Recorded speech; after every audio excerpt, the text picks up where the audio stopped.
delikado mabunggo itong klaseng motor. May karga pa naman, oh, tingnan nyo. Diba ko, maklaro ba sa video? Ako nga, nahirapan ako nito. Pero tingnan mo, dalawa pang karga.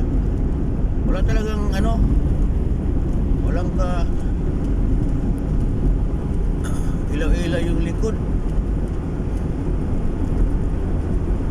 Nagbabad pa sa fast lane. Yan ang delikado. Huwag nyo gayahin kasi ng sasakyan na yan. Mayroon pang isa dito, tricycle. Walang ilaw sa likod. Ano ba itong mga sasakyan na ito?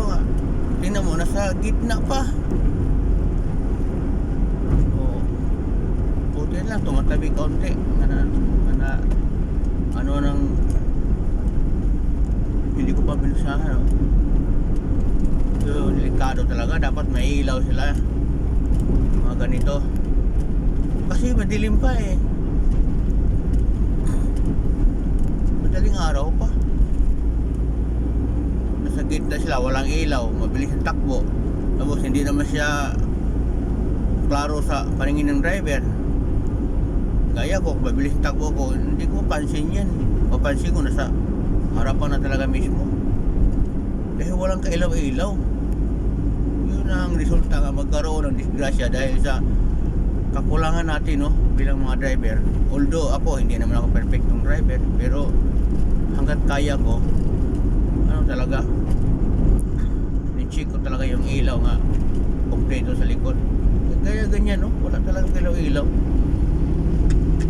Buti lang, tumabi na siya. Sana mag-isip ng maigi tayo mga driver, no, para sa ligtasan natin. Mas lalo na kung nasa highway na kailangan may ilaw yung sasakyan natin sa likod. Kung mahinang takbo natin, sa gilid lang tayo manatili. Huwag tayo pupunta ng gitna.